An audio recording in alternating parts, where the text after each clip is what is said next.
IVF, ICSI, pixie, இம்சி இந்த மாதிரி IUI நிறைய பேசிக்கிறாங்க. சில பேஷண்ட்ஸ்க்கு வந்து அது அந்த வேர்ட்ஸ் புரியவே புரியாது. பட் என்னன்னா ஐவிஎஃப், இக்ஸி அப்படிங்கிறது டெஸ்ட் பேபி தான்.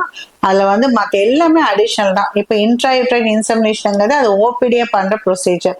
ஐவிஎஃப் அப்படிங்கிறது இன்விட்ரோ ஃபர்டிலைசேஷன். அதுதான் ஃபர்ஸ்ட் 1978 ஃபர்ஸ்ட் பேபி பார்ன் ஆனதுல இருந்து பேசுற அந்த டெக்னாலஜி பேர் தான் இன்விட்ரோ ஃபர்டிலைசேஷன். அது நம்மளோட உடம்புல நடக்கிற ஃபர்டிலைசேஷன் எடுத்து வெளியில பண்றதுனால அது பேர் இன்விட்ரோ ஃபர்டிலைசேஷன்.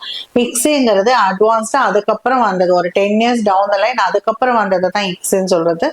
இக்ஸி எதுக்காக பண்றோம்? எப்போ ஹஸ்பண்டோட ஸ்பெர்ம் கவுண்ட் கம்மியாயிட்டு வருதோ அந்த ஸ்பெர்ம்ஸ் வந்து ஒரு எக்குக்கு 50,000 ஸ்பெர்ம்ஸ் வேணும். அப்படி இல்லைன்னா நம்ம இண்டிவிஜுவலா ஸ்பெர்மை பிக்கப் பண்ணி ஒரு எக்கை வந்து நம்ம இன்ஜெக்ட் பண்றோம். அது பேர் தான் இக்ஸிங்கிறது இன்ட்ரா சைட்டோபிளாஸ்மிக் ஸ்பெர்ம் இன்ஜெக்ஷன் அப்படின்னு சொல்றோம். அது நம்ம செலக்ட் பண்ணி, அதாவது எம்ப்ரோ அதுக்குன்னே டேலண்டட் எம்ப்ரியாலஜிஸ்ட் இருப்பாங்க.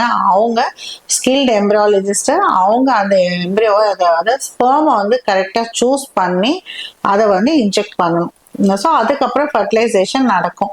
இதுதான் அட்வான்ஸ் டெக்னாலஜின்னு சொல்றது. இது என்னன்னா ஏஜ் ஆக எக்கோட கோட்டிங் திக்காக ஆரம்பிச்சது. நிறைய ஹஸ்பண்ட் ஸ்பெர்ம் கவுண்ட் குறைய ஆரம்பிக்கும் போது தானா போய் ஃபர்டிலைஸ் ஆகாது. அதுக்காக நம்மளாம் வந்து கொண்டு போய் ஃபர்டிலைஸ் பண்றதுதான் இக்ஸிங்கிற மெத்தட். இதுல அகெயின் இம்சிங்கிறதும் பிக்ஸிங்கிறதெல்லாம் ஸ்பெர்ம் செலெக்ஷனும் மேக்னிஃபிகேஷன் கேமரால இந்த மாதிரி வந்து டெக்னாலஜில வந்து அட்வான்ஸா இருக்கிறது தான் வந்து அடிஷனல் மெத்தட்ஸ் சொல்றோம். பட் பேசிக்கலி ஐவிஎஃப், பிக்ஸிங்கிறது இதுதான் டிஃபரன்ஸ். ஓரளவுக்கு ப்ராப்ளம் இருக்கா ஐவிஎஃப், சிவியர் ப்ராப்ளம் இருக்கா, ஹஸ்பண்ட் சைட்ல நிறைய ப்ராப்ளம் இருக்கா, ஏஜிங் ஆஃப் த பேஷண்ட் அதிகமா இருக்கான்னா நம்ம இக்ஸி சூஸ் பண்றோம். பட் ஜிபேரை பொறுத்த வரைக்கும் ஆல்மோஸ்ட் ஏன்னா ICSI has a more fertilisation ரேட்ன்றதுனால நம்ம வந்து இக்ஸி மெத்தட்ல பண்றோம். அதுதாங்க, வேற ஒன்றும் டிஃபரன்ஸ் கிடையாது. தேங்க்யூ.